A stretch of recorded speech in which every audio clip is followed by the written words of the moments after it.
안녕하세요. 네, 부동산 공부법 가르쳐드리는 아제트입니다. 원래 게임 유튜브인데 어쩌다 보니까 부동산 유튜브로 바뀌었습니다. 오늘 설명드릴 부분은요, 위에 여기 보시는 것처럼 부동산 학개론에 대해서 공부법 좀 가르쳐드리겠습니다. 이번 주부터 해가지고요, 다음 주, 다다음 주, 다다다음 주까지 해서 6주간 아마 대략 한 일주일에 하나 정도씩 해서 각 과목별로 공부하면 되는 전략들을 좀 가르쳐 드릴게요.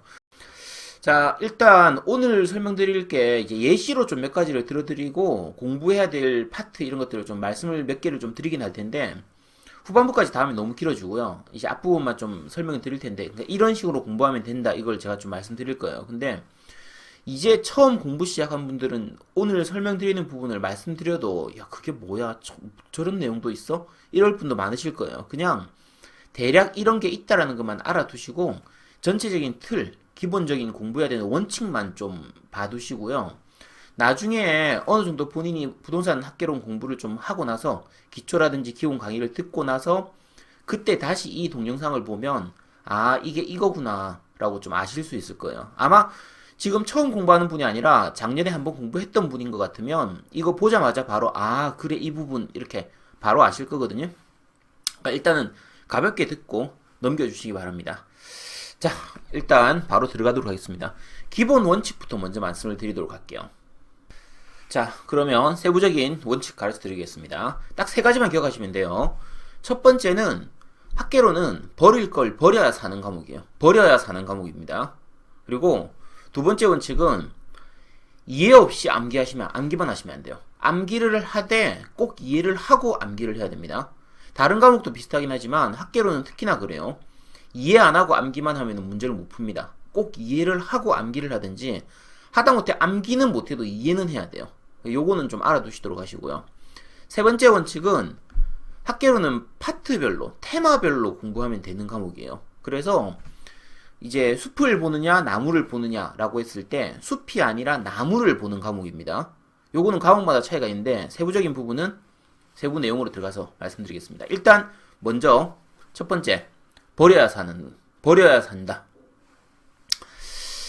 자, 이게 그 기초 강의 들으면서 이제 조금씩 듣고 계신 분들 많으실 테니까 버릴 부분은 일찍 골라내 버리셔야 돼요. 그러니까 기초 강의 듣는 과정에 스킵하지 마시고 기초 강의는 일단 처음부터까지 다 들으세요. 다 들으시고 기본 강의까지도 그냥 다 들으시면 됩니다. 근데 듣다 보면 이런 과목들이 있을 거예요.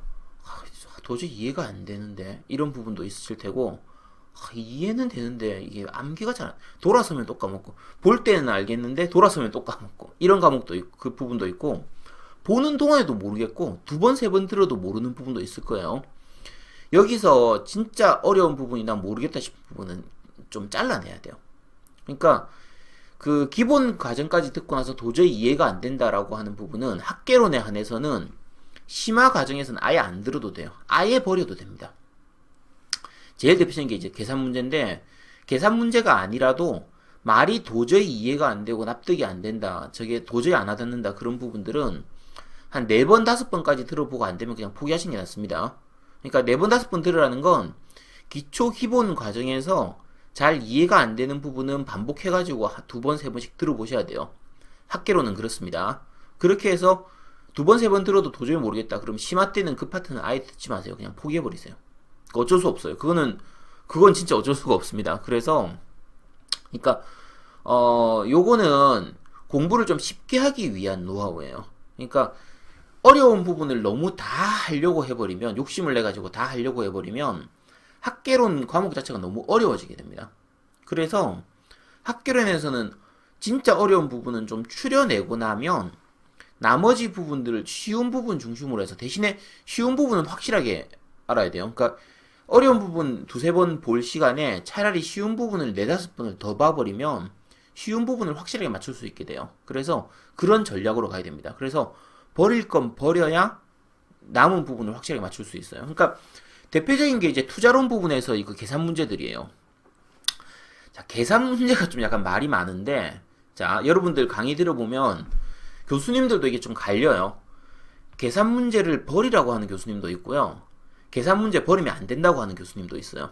근데 둘 다 맞는 말이에요. 둘 다 맞는 말인데 일단 벌이라고 하는 분부터 먼저 말씀드릴게요. 벌이라고 하는 사람들은 계산 문제가 너무 오래 걸리니까 버리는 게 낫다라고 얘기하시는 거고요. 버리면 안 된다고 하는 분도 있죠.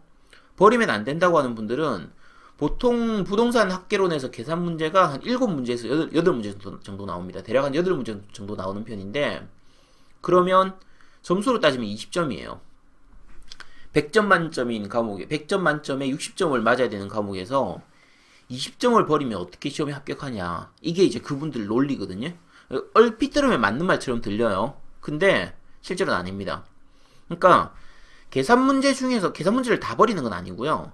계산 문제 중에서도 간단한 문제들이 있어요. 그러니까 어떤 파트 쪽이냐면 시장론이나 이런 데서 나오는 문제들 파트. 그러니까 그런 문제 있죠. 그 허프의 상권 분석 모형이라든지 레일리의 소매인력 법칙 이런 데 나오는 문제들이 있어요. 그런 것들은 간단합니다. 그런 문제들은 풀면 돼요. 풀면 되고, 이제 수요 공급 법칙 이런 데서 나오는 Q 함수, P 함수 이런 것들은 함수에 대한 기본적인 개념이 되어 있으면 이건 도전하시면 돼요. 근데 중고등학교 때 너무 공부를 안 해가지고 그거 봐도 전혀 모르겠습니다. 그러면은 지금 와서 함수 공부를 다 하긴 조금 힘들어요. 그래서 만약에 중고등학교 때 수학이 기초가 안 돼 있는 분이면 그 부분은 버려야 됩니다. 어쩔 수 없어요. 그렇게 하셔야 됩니다. 그러니까 계산 문제 중에서 간단한 문제들은 풀고요. 투자론에 있는 계산 문제들은 계산 자체도 복잡한 데다가 난이도도 높아요. 그 문제들은 버려버리면 돼요. 그러니까 얘들은 버려야 됩니다. 왜 버려야 되냐면 시간이 너무 오래 걸려요. 그러니까 학계론은 이렇게 생각하셔야 돼요. 100점짜리 과목이라고 생각하지 말고요. 80점 과목이라고 생각해야 돼요. 8문제 정도. 그러니까 계산 문제 중에서 한 5문제. 그 다음에 진짜 어려운 상급 문제들 요 3문제 정도를 해가지고 많이 어려운 상급 문제 8문제 정도를 거의 버리고 시작해야 돼요.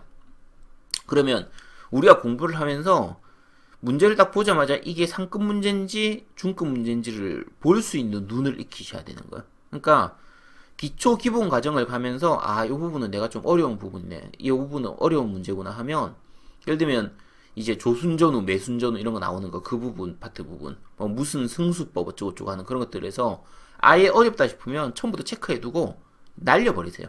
그 파트 자체를 날려야 돼요. 그래야 시험 치러 갔을 때 시험 문제 보는 순간에 이거 어려운 부분 바로 패스 이렇게 될 수가 있어요. 그러니까 이렇게 생각하시면 돼요.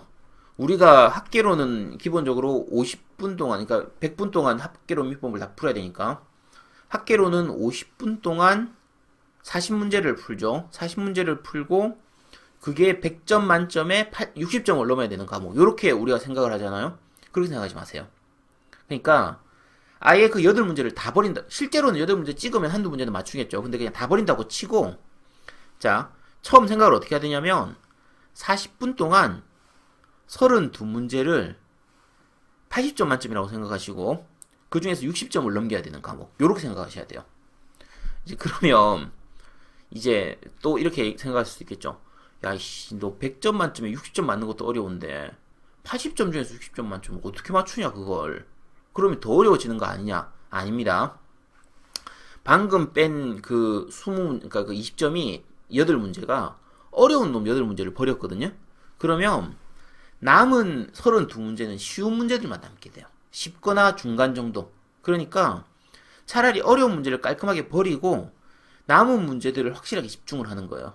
그래서 시간도 훨씬 여유 있어지게 되죠. 그러니까 50분 동안 40문제를 풀 때 그 사이에 어려운 문제가 섞이게 되면 시간이 되게 촉박해요.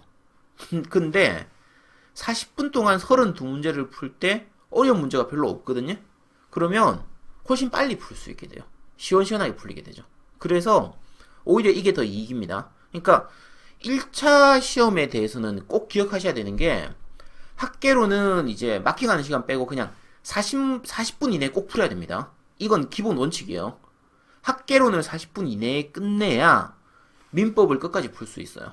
그러니까 마킹하는 시간 5분 정도 걸린다고 치고 학계론 40분, 민법 55분, 그 다음에 마킹 5분 요렇게 잡아야 돼요.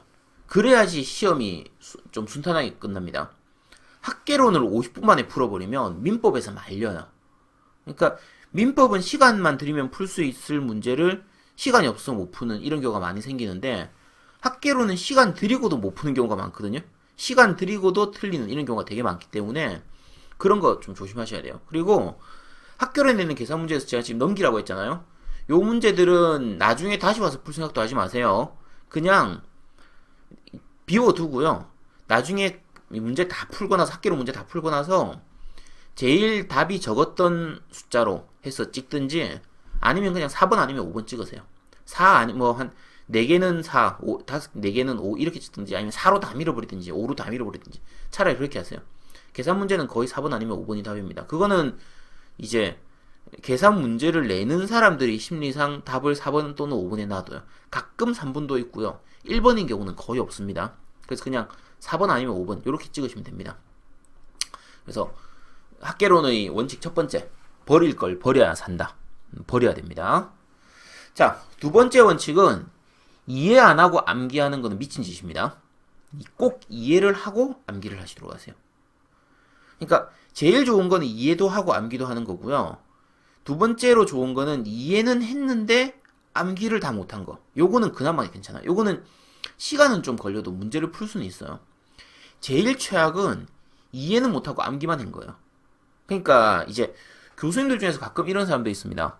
닭암 이런 거 적어놓고 닥치고 암기해라. 그냥 무조건 암기해라. 미친 짓입니다. 그게 그 자기가 만든 공식대로 해가지고 요 공식만 외워라. 요 단어만 외워가지고 이것만 하면 다 풀린다. 이해를 하고 그걸 외우면 풀려요. 실제로 풀립니다. 근데 이해도 못하면서 그걸 암기만 하면요. 어떤 일이 생기냐면 교수님이 앞에서 앉아가지고 자기 문제 이렇게 풀면서 요 공식 써가지고 이렇게 풀면 풀립니다 하면 풀려요. 근데 내가 나중에 풀려고 하면 안 풀려요. 아니 잠깐 똑같은 공식으로 하는데 왜 저 사람이 풀면 풀리는데 왜 내가 풀면 안 풀리지? 당연하죠. 이해가 안 돼 있으니까 못 풉니다. 그러니까 이해도 못하면서 공식만 암기해가지고 시험 치러 가면요. 조금만 틀리게 나오다 안 풀려요. 그러니까 시험 이제 문제풀이 과정이나 뭐 동영모의고사 이거 할 때 교수는 왜 풀리냐면요. 자기가 만든 암기법에 자기가 만든 공식에 자기가 만든 문제를 풀잖아요. 그럼 풀리도록 문제를 만든단 말이에요. 그러니까 풀리지. 근데 시험에서 내는 사람이 그 공식대로 안 내준단 말이에요. 조금 꼬아버리면 안 풀려요. 그래서 그 교수님들 말 다 믿으면 안 됩니다. 그러니까 일단 그러니까 교수님 말하는 암기법이나 공식을 외워도 괜찮아요. 근데 이해를 전제로 하고 외워야 됩니다. 적어도 이해해놓고 나서 이 공식이 이런 원리로 나왔구나라는 거는 알고 외워야 돼요. 그냥 닥치는 대로 외우면 안 됩니다. 그 교수님들이 가끔 얘기해요. 그 자기들이 내가 경력 10년이다. 이 교수 경력 10년이다. 나만 믿어라. 자기 말 듣고 뭐 합격한 사람이 뭐 수만 명이다. 이렇게 얘기하시는 분들이 있어요. 막 혹하죠. 그러면 경력 10년이나 했으니까 저 사람 말을 믿어도 되겠네. 저 사람 말 듣고 합격한 사람이 막 수만 명이래. 검증된 교수인가 보다. 이렇게 생각하실 거예요. 자, 그럴 수도 있죠. 그 사람 수업을 듣고 그 교수님 수업을 듣고 합격한 사람이 수만 명일 수도 있어요. 근데 제가 장담합니다. 그 교수님 수업 듣고 떨어진 사람은 수십만 명일 수도 있어요. 그러니까 무조건 다 믿으실 필요는 없습니다. 물론 교수님 말을 무조건 믿지 마라 이건 아닌데 고지고대로 다 들으시면 안 됩니다. 맞춰서 하시고. 그러니까 이거는 다른 과목, 그러니까 중개사법이나 이런 과목들은 단순하게 암기만 하면 되는 부분도 많고 학개론 중에서도 그런 파트가 있어요. 단순하게 암기만 하면 되는 파트들이 있거든요. 근데 학개론은 전반적으로 이해가 안 된 상태에서 암기하면 못 푸는 경우가 많아요. 그래서 꼭 이해를 하고 암기를 하셔야 됩니다. 그러니까 아까 말씀드린 것처럼 대부분의 경우에 일단 이해를 하고 나면 암기를 못했더라도 문제가 풀리는 경우가 많거든요. 근데 그럼 암기를 왜 하느냐? 암기를 곁들이면 문제를 푸는 시간을 줄일 수가 있어요. 그러니까 예를 들면 그거죠. 부동산의 그 부지 선정 단계, 그 매장용 부동산의 부지 선정 단계 중에서 이런 거 있어요. 이제 부지도 근대 부지 이렇게 외워요. 보통 외울 때 그렇게 이게 이영박 교수님이 외우는 방식인데 부지도 근대 부지 합니다. 이게 실제로는 뭐냐면 실제로는 이렇습니다. 기존 부지 분석, 도시 분석, 근린 분석, 대상 근린 지역의 선정, 대상 부지의 선정 이렇게 순서가 가거든요. 근데 내용 보면 사실 간단해요. 왜냐면 일단 내가 어떤 장사를 하고 싶다. 매장을 열고 싶다. 예를 들면 내가 순대국밥집을 열고 싶다. 그러면 그 기존의 순대국밥집을 하는 곳들 이런 것들을 이제 파악을 하는 거예요. 분석을 하는 거죠. 아, 이런 식으로 장사를 하는구나. 기존 부지의 분석이에요. 그 다음에 이제 내가 순대국밥집을 차리고 싶어요. 그러면 이제 예를 들면 서울 시내에서 차리고 싶다. 그러면 서울시에서 순대국밥집은 어떤 식으로 진행되는지를 분석을 하는 거예요. 이 도시의 인구는 몇 명이나 되고 뭐 교통은 어떻게 되고 이런 거 도시 전체를 분석하는 거죠. 그 다음에 내가 은평구 쪽에다가 만약에 개업을 하고 싶다. 하면 그러면 은평구 쪽의 이제 그거를 먼저 보는 거야.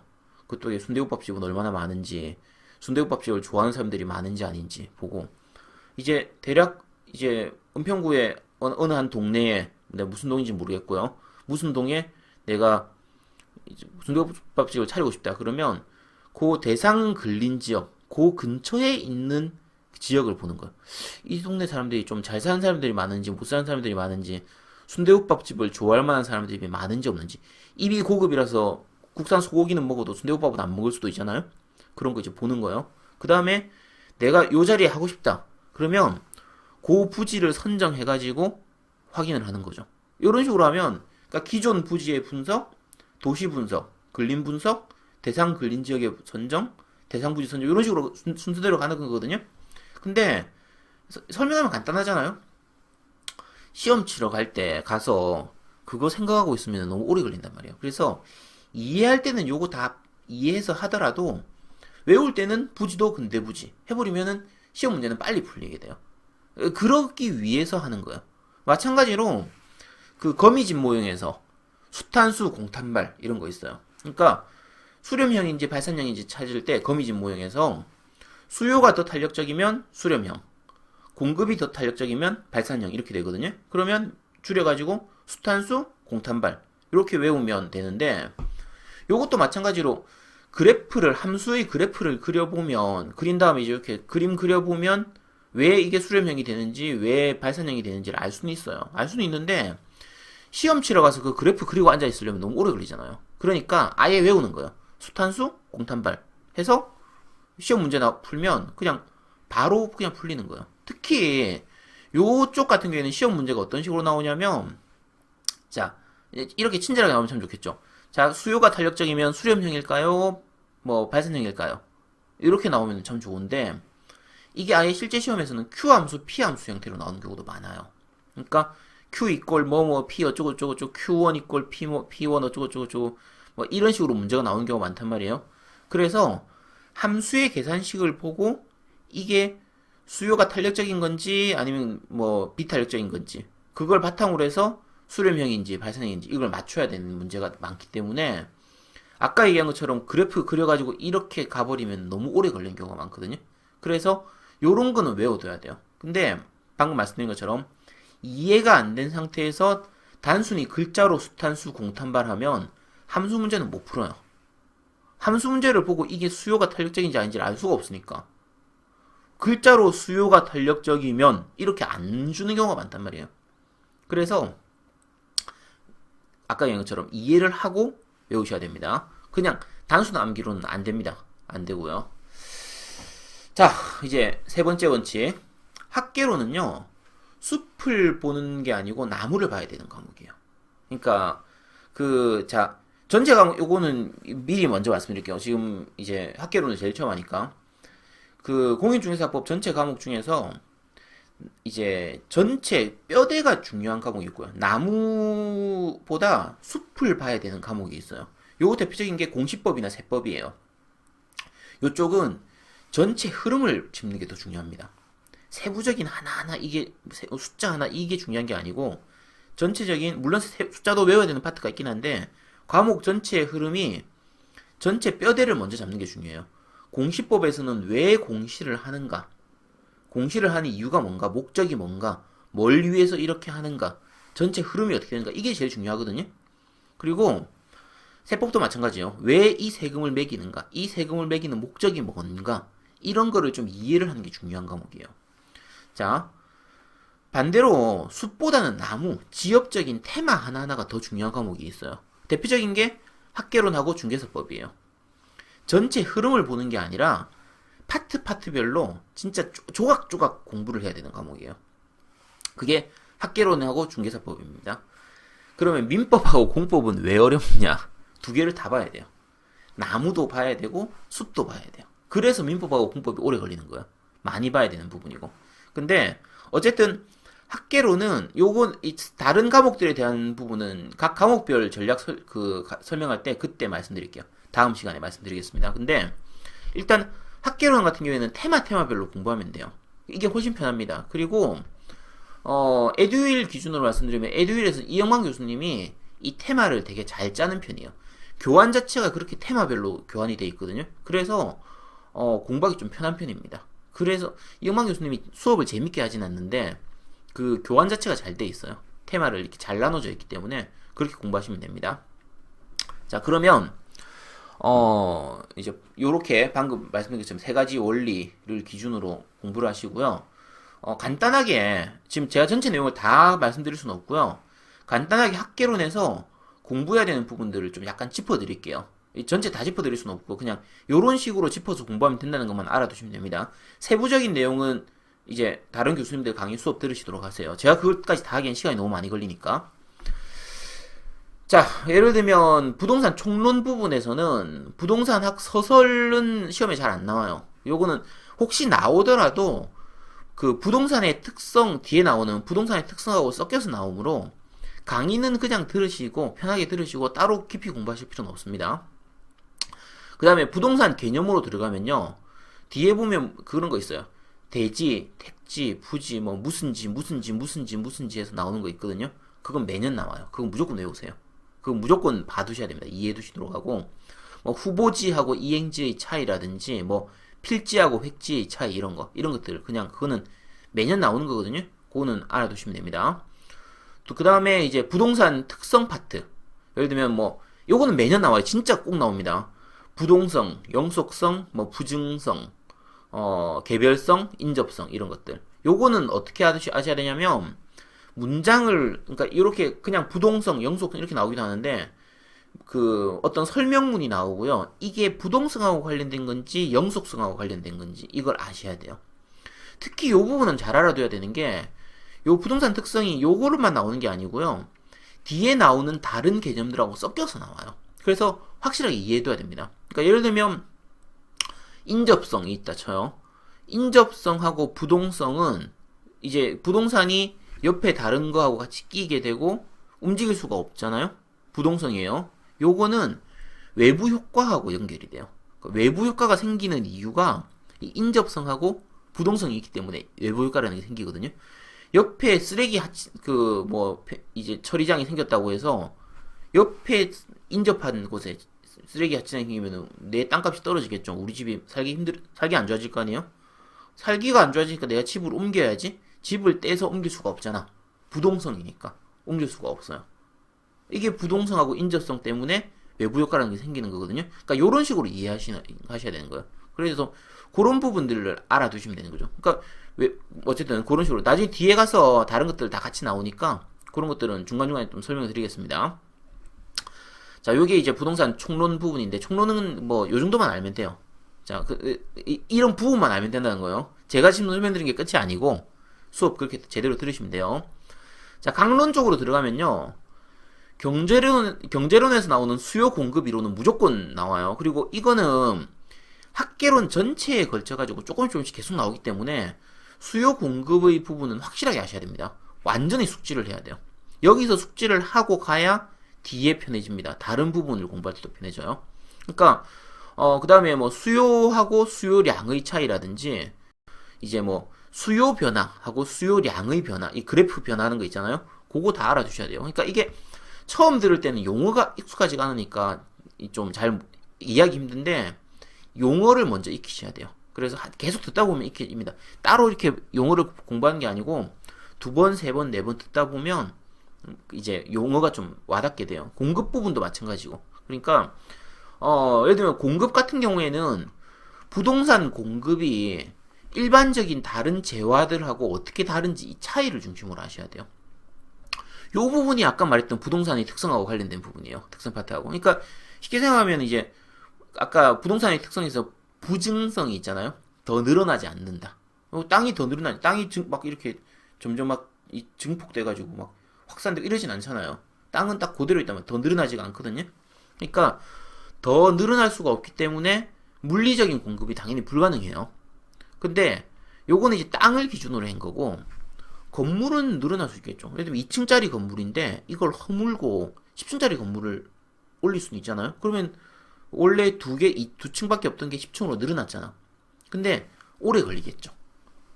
단기간에 공급이 늘어나지가 않아요. 그러니까 이런 게 부동산의 공급의 특징인 거죠. 그러니까 어렵게 생각할 필요 없어요. 쉽게 생각하면 다 알 수 있는 부분이거든요. 그러니까 아까 얘기했던 부동산의 특성 부분하고 그대로 가져와서 여기서 쓰이게 되는 거예요. 그러니까 요런 부분들이 이제 또 탄력성으로도 넘어가요. 탄력성 문제도 매년 나옵니다.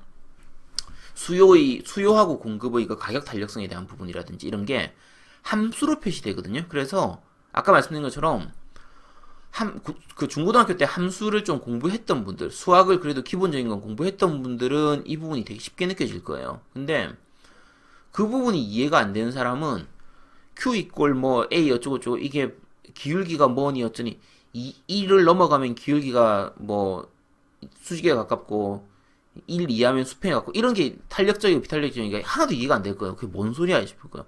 그 닥치고 암기하게 되는데 그렇게 가버리면 실제 시험에서 문제 풀 때 너무 오래 걸리거나 풀기가 어려워진 경우가 많아요. 그래서 제일 좋은 건 함수의 기본 개념을 좀 이해를 하고 하는 게 좋고요.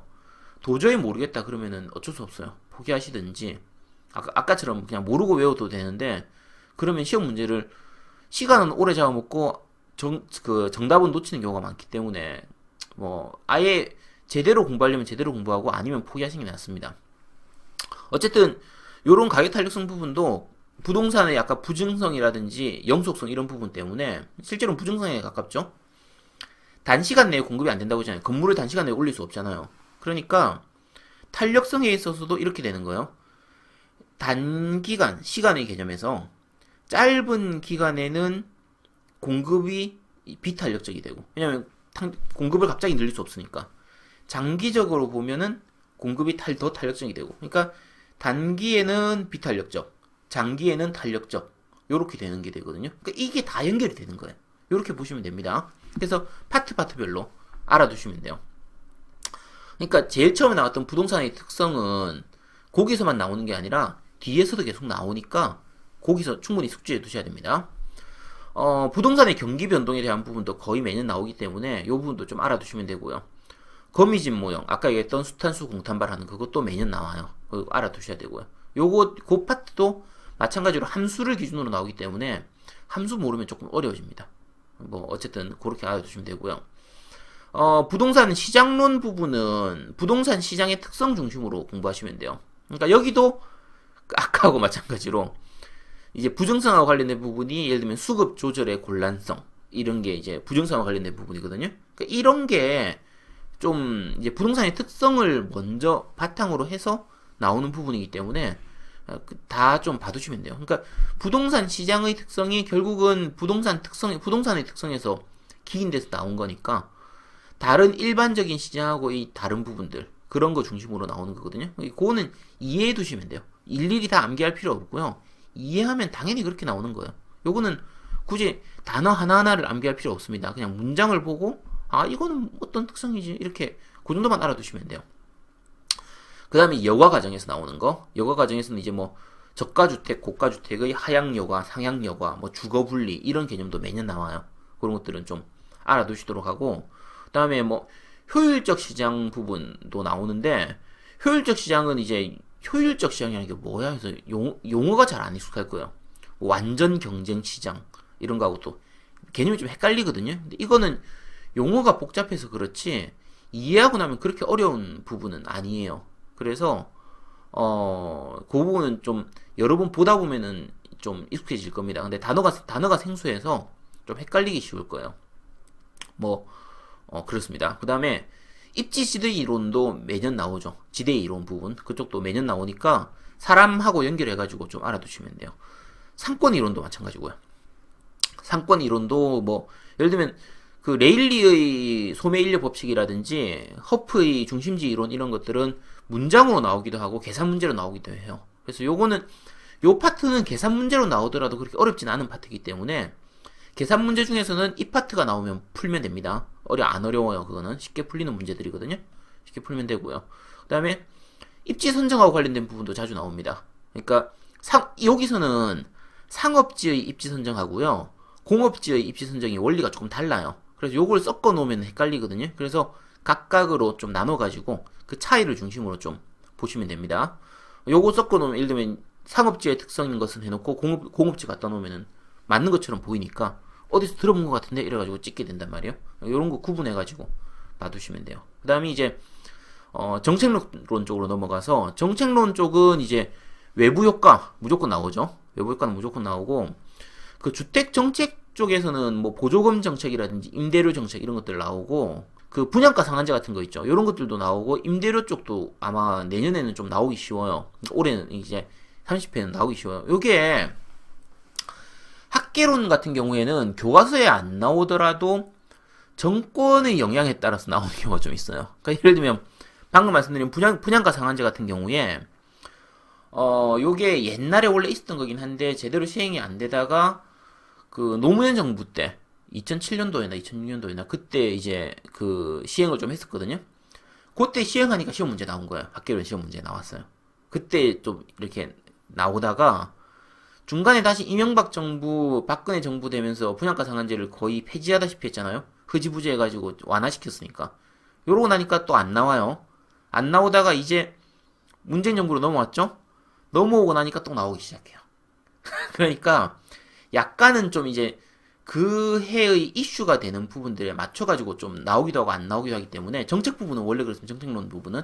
그래서 요거는 개인이 정책 다 봐가면서 공부하기 힘들거든요. 학생분들이 다 그렇게 하기 힘들어요. 요거는 실력 좋은 교수님들은 대부분 본인들이 파악해가지고 한 5, 6월쯤 해가지고 대략 이렇게 눈치 빠르잖아요. 그 교수님들은 이제 노하우가 있으니까. 그래서 분위기 봐가지고 찍어줘요. 찍어주니까 그거 잘 들어두시면 됩니다. 정책론 파트는 교수님들이 대략 여기 초기에 오거든요. 그 초기에 맞춰가지고 여기서 교수님들의 실력 차이가 좀 나는 거예요.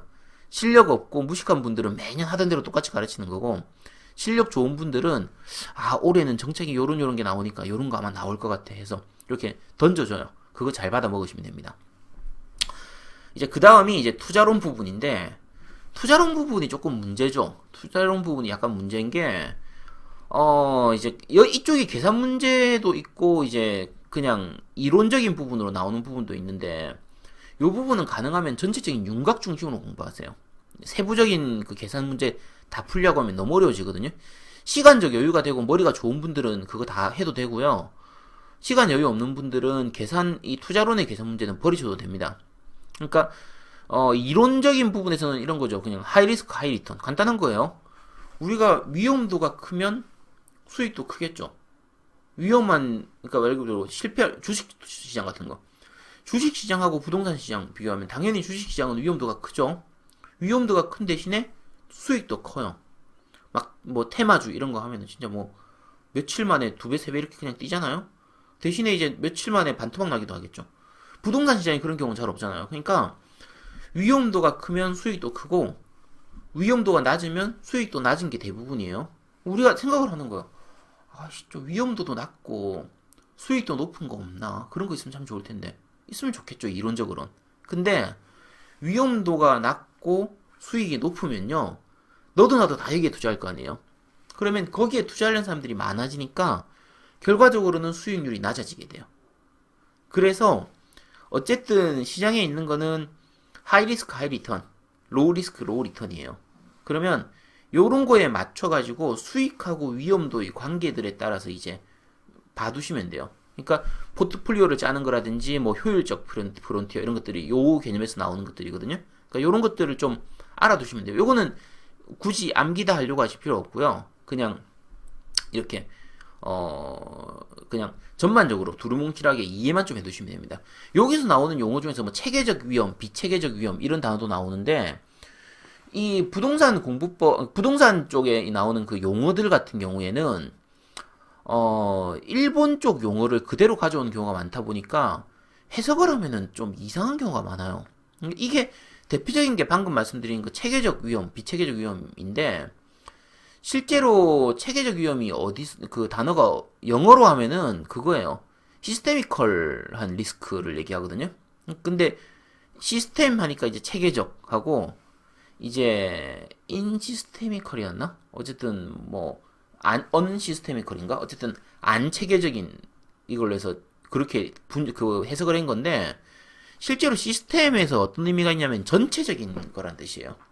시스템의 그 뜻에서 전체 우리 몸 전신 우리 몸을 볼 때도 시스테미컬하게 본다라고 하면 몸 전신적인 걸로 본다라고 하는 거고 각 파트별로 이 디비전 단위로 그러니까 한 부분으로 볼 때는 따로 떼서 보는 이런 식으로 보는 거거든요. 그러니까 부분을 보냐 전체를 보냐 이렇게 나눠가지고 시스테미컬하냐 부분적인 걸로 보냐 이렇게 하는 건데 이걸 체계적이라고 번역을 해놓으니까 잘 안 와닿게 되는 거예요.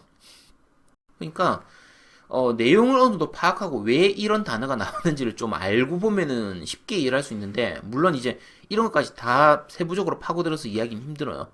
그러니까 어쨌든 기본적인 부분은 좀 이해를 하고 나면 암기할 양이 줄어들거든요. 그러니까 방금 말씀드린 것처럼 체계적 위험 이렇게 해버리면 전체적인 위험이기 때문에 피해갈 수가 없어요. 모두가 다 같이 오는 거예요.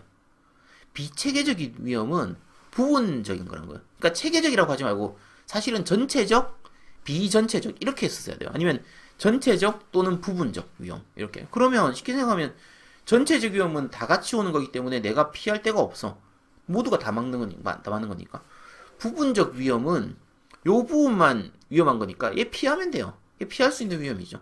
그러면 전체적인 위험은 체계적인 위험은 내가 피할 수 없는 위험인 거고 비체계적인 위험, 부분적인 위험은 내가 피할 수 있는 위험이 되는 거예요. 이러면 이야기 되게 쉽잖아. 쉽거든요. 근데 체계적 위험은 피할 수 없는 위험이고 비체계적 위험은 이런 식으로 암기해가지고 막 외우려 안 됩니다. 그냥 가급적이면 이해를 하세요. 이해하고 나면 외울 필요가 없다니까. 당연히 알게 돼요. 자, 이런 식으로 하시면 되고요. 투자 분석 쪽 부분이나 그 투자로 인해서 현금 수지 계산하는 부분은 버리세요. 그거는 외워야 될 것도 많고요. 방금 말씀드린 것처럼 일본식 용어들이 많아서 익숙하지 않은 용어가 너무 난무해요. 그리고 이해를 했다고 해도 문제 풀 때 오래 걸리기 때문에 요 현금 수지 분석하는 부분은 버리길 권합니다. 버려드리길 권하고 그 다음에 투자 분석 부분은 기법 자체는 어렵지 않으니까 이해할 수 있으면은 이해하고 외우시면 됩니다. 그 투자 분석 기법 쪽 부분은 계산 문제처럼 보이지만 계산이 아닌 형태로 나오는 경우도 많고요. 기초하고 기본 과정에서 한 두 번쯤 들어보고 적어도 외우진 못하더라도 이해는 간다. 들을 때 이해는 간다. 그러면은 끝까지 가져가시고 한 두세 번 들었는데도 도저히 이해도 안 된다. 그러면 그냥 버리시는 게 좋습니다. 어쨌든 그렇게 하시면 되고 이쪽이 이론을 묻는 문제로 나오면 그렇게 어렵지가 않은데 계산 문제로 나오면 조금 어려워져요. 그래서 어쨌든 본인이 맞춰가지고 하시면 됩니다. 자, 그 다음에 이제 금융론이죠. 금융론은 버리면 안 됩니다. 금융론은 공부할 양이 많지가 않은 데 비해서는 문제가 좀 많이 나오는 편이에요. 그래서 용어가 익숙하지 않아서 조금 이제 생소해서 어려울 수 있는데 한 네다섯 번 이렇게 반복해서 듣다 보면 요거는 귀에 있거든요. 그래서 요거는 꼭 외우셔야 돼. 그러니까 이해하셔야 돼. 이해만 하면 쉽게 풀리는 문제들이에요. 특히 이제 뭐 상환 방식에서 예를 들면 그런 거 있잖아요. 원리금 균등 상환 방식, 원금 균등 상환 방식, 최정식 상환 방식 이런 거 표 만들어도 외우지 마세요. 원리금 균등 방식이 어떤 건지, 원금 균등 방식이 어떤 건지, 최정식 상환 방식이 어떤 건지만 알면 세부적인 부분은 암기할 필요가 없어요. 그냥 문제가 풀려요. 그래서 그냥 이거는 암기 안 해도 풀리는 파트이기 때문에 이해만 하세요. 이해만 하시면 되고 부동산에서 이제 금융에서 이제 조달 방법에 대한 부분도 마찬가지예요. 단어가 익숙하지가 않아서 그렇지 그 전체 틀 구조만 이해를 하면 문제는 쉽게 풀립니다. 이건 글자로 암기하지 말고요. 구조로 이해를 해야 돼요. 구조로. 아, 요런 구조구나. 요렇게 하시면 됩니다. 그 다음에 주택의 저당증권 부분에서는 약자하고 연계해서 외워야 돼요. 그러니까 ABS니, MBS니, 리츠니 이런 식으로 해서 요쪽은 세부적으로 숫자는 외우지 마세요. 특히 리츠 쪽으로 가면 뭐 몇 년이니, 70년이니, 뭐 70%니, 50%니, 뭐 몇 년이니, 5년이니, 몇 년이니, 이런 거 나오는데 그것까지는 외우지 마세요. 그거 외우려면 너무 많아져요. 그건 포기하고 전체적으로 마찬가지로 이게 어떤 식으로 만들어진 구조인지 그것만 외우세요. 구조가 어떤 식인지 그것만 외워도 문제는 대강 풀려요. 그 다음에 나오는 게 이제 그거 MPTS 자본 조달 부분에서 이제 그 그러니까 주택증권 부분이죠. MPTS, MBB, MPTB, CMO 이런 거 차이를 묻는 문제들도 종종 나오거든요. 근데 요거는 이제 이영박 교수님 방식인데 강의는 일단 들어두고요. 대략 이런 거다라는 거 들어두고 문제 풀 때는 그냥 심플하게 하세요. 자, T는 투자자, B는 뱅크, 그러니까 은행. 요것만 하세요. 요것만. 그러니까 자, MPTS면 T가 들어가 있죠? B는 없죠? 그럼 투자자. 무조건 투자자가 책임지는 거. 투자자가 먹고 투자자가 책임지는 거. MBB면 T는 없고 B만 들어가 있잖아요? B니까 뱅크, 은행. 요거는 은행이 먹고 은행이 책임지는 거. MPTB는 T하고 B가 둘 다 있죠? 그럼 반반. 요렇게만 외우세요. 요거 대강 내용만 들어둔 다음에 시험 문제 풀 때는 요것만 하면 풀려요. 요렇게 하시면 됩니다. 개발론 이후부터는 요게 내용이 너무 길어져가지고요. 영상이 지금 녹화 시간이 너무 길어져가지고 생각보다 길어져서 여기서 끊도록 하겠습니다. 혹시 지금 오늘 말씀드린 부분에 대해서도 마찬가지고 그 학개론 공부하다 중간중간 나오는 파트들 중에서 이해가 잘 안 된다.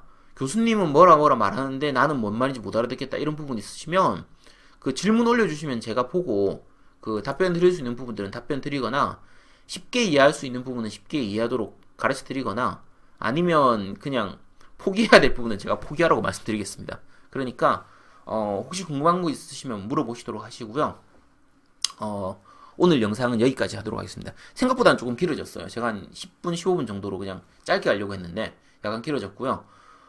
다들 열심히 공부하시고 다음 주에는 민법 그 공부법 좀 가르쳐 드릴 테고 학개론 내에서 뒤에 부분 혹시 빠진 부분 아쉽다 하면 댓글 많이 달아주시면 제가 나중에 보고 그 추가해서 좀 올릴 수 있으면 추가로 해서 올리도록 하겠습니다. 근데 제가 지금 안 하는 이유가 제가 이렇게 주저리 말해도 아직 이 파트를 공부 안 해보신 분들은 뭔 말인지를 못 알아들어요. 그래서 제가 지금 다 말씀드리진 않거든요. 그러니까 일단 보고 추후에 필요하면 제가 추가로 업로드를 좀 하도록 하겠습니다. 그렇게 해드릴 테고요. 자, 오늘은 여기까지 하도록 하겠습니다. 자, 지금까지 겜덕비상의 아지트였습니다. 감사합니다. 감사합니다.